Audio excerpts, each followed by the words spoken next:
So there was a big hockey game this last Sunday, and it was the gold medal game of the 2026 Winter Olympics. And it was Canada versus the US. A big deal. Canada considers themselves the hotbed of hockey, and we have for years and years. Matter of fact, in Olympic hockey, Canada has won the most golds with 9, which sounds like a lot. I mean, really, actually doesn't sound like a lot, but compared to any other country in the world, from the hockey point of view, Canada has won the most golds. The last time the United States won gold was in 1980. And that was a big deal. It was called a miracle on ice. And really, back in 1980, you got to keep considering what was happening in hockey, in men's hockey in general, especially in the Olympics. In the Olympics, they didn't allow professional players to play in the Olympics. And at that time, in 1980, there was very few international players playing in the NHL that would be professional to the point where they could either go into the Olympics or not. And so, obviously, back in those days, the Soviet Union, CCCP is what it was called back then until 1991 or 2. They dominated for the most part because they had really professional players that were Army players or whatever they were, but they were virtually training all the time just to play hockey. Great. So when United States last won in 1980, it was all amateurs, basically Canadians as well. When they were playing in the Olympics, it was university students who were playing. And so all of a sudden you've got this 1980s university men's USA hockey team playing in the final, how it got that way, against Russia. Russia was always in the final. Didn't matter because they really had virtually professional players, not necessarily playing in the NHL, but that was what they did. And the United States won. And I remember it. One thing about being as old as I am, I remember that game very, very well, and the fact that the United States won.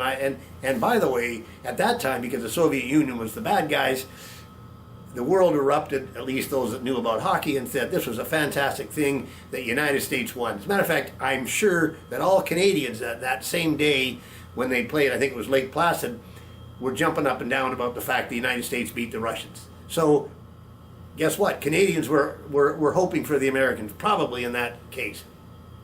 So a bunch of years later, 2026, Canada-US in the finals for the Olympics.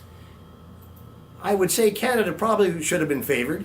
If you just look at the roster they had, probably more better players, but all the players from all the teams, not just the Canadian-US team, were NHL players. So they're all pros. In other words, that rule that the Olympics had about not having any pro players play in the Olympics had, I think that went away in 1998. And so now you've got the Olympic players are professional players.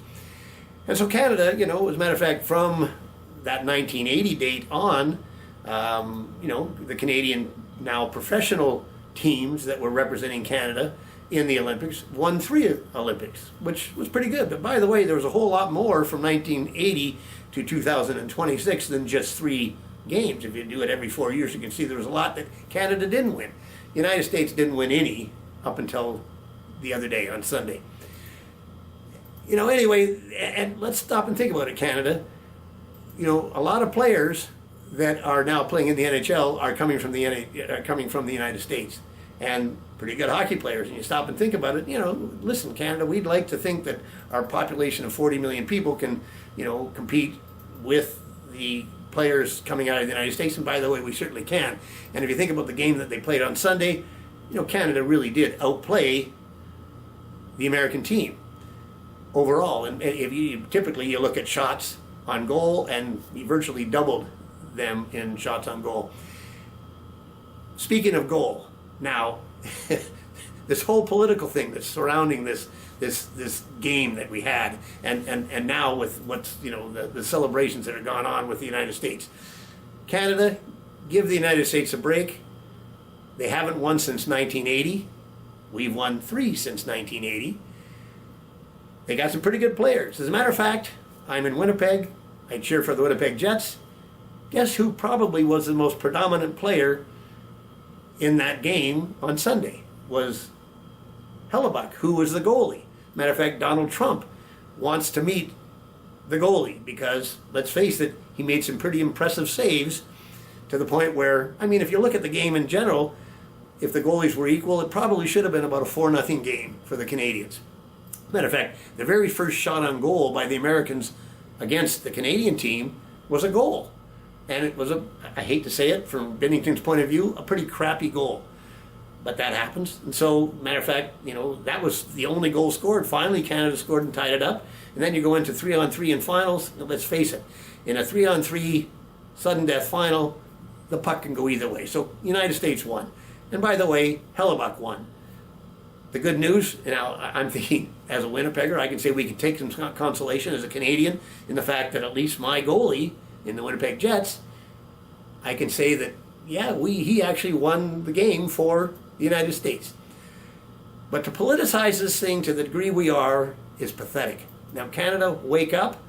You got to admit there's some pretty good players playing from the United States. Matter of fact, Winnipeg Jets have had a lot of very good players, Connor Hellebuyck being one.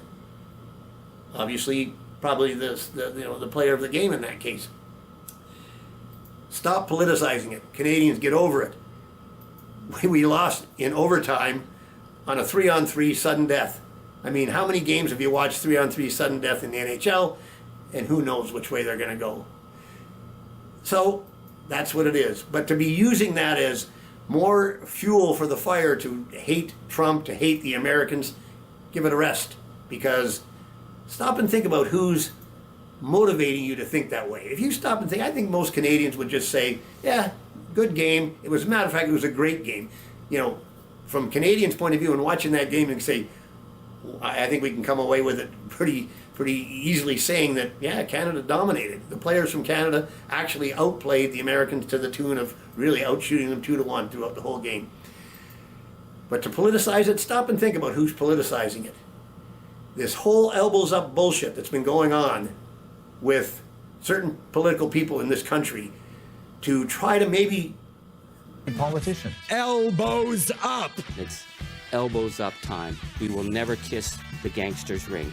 Have that be an advantage going into the next election federally is a bad thing. And stop to think about who's generating that animosity.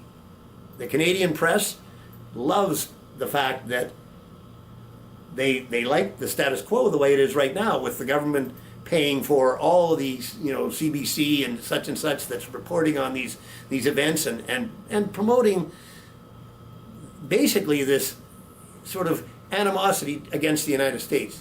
Sure, there's some things going on from the point of view of tariffs and all the rest that make us mad, but stop and think about it. Canada, we really can't blame the tariffs and Donald Trump for all our problems. We've generated a lot of the problems we have in our own situation. We haven't taken advantage of the things we could take advantage of to make our country more prosperous. We've got one of the highest tax rates of any Western country, which is not great. People who want to develop and make things in this country go elsewhere because the incentives in this country are not great. So you think about going elsewhere. As a matter of fact, we're in that boat right now. The company that I have, we've got a medical breakthrough that I can't get any traction in Canada. We just do not do novel, innovative things. And that's a bad thing. So people typically go where the market's better. So Canadians, wake up. We cannot continue economically on this path of blaming somebody else for our problems. We got to sort it out, have some leadership that says, let's go forward, let's do things that are going to be good for this country, but good because we've got advantages. And by the way, oil is one of our biggest advantages. The thought of keeping that in the ground, that's like cutting off your nose to spite your face. It's absolutely gonna bury us. And by the way, it's happening. We've lived off of, and I'm a boomer. I've done well in the fact that I've watched my houses, that things that I own, equity wise, go up in value. It really hasn't generated any value. The house I owned is, my first house I bought at $35,000. That house probably right now is worth almost $1 million. Did that house do anything to make the economy in Canada better? Not one thing. Yes, my life's better because I can now sell it for $1 million. If I wanted to live in another house, I couldn't afford it. But at least I've got $1 million cash that I can maybe now live until I, croak. We've got to do things that are making things, that are going to make things that are not just a house bubble, a continuous housing bubble. Stop being tricked by the political sides, and I'm not even caring which political side, but the tricks of trying to convince us what makes things easier for Canadians, and blaming Americans or Trump or anything like that is kind of bad. You know, we've got to get our head out of the sand and do things that make this country develop, use the resources we've got, improve upon those, and incentivize people to take those resources and make them work for the betterment of this country. Anyway, great hockey game on the weekend. Sorry that Canada lost. I was pulling for them 100%. This happens. You couldn't get a closer game if you thought about it. I think that Canada, like I said, dominated for most part of the game. They had a pretty good goalie in the United States, and I feel pretty good being in Winnipeg and the fact that he's our goalie. I don't know if he's going to pull us out of the trouble we're in as far as the Winnipeg Jets for this season are concerned, but who knows? There's still time.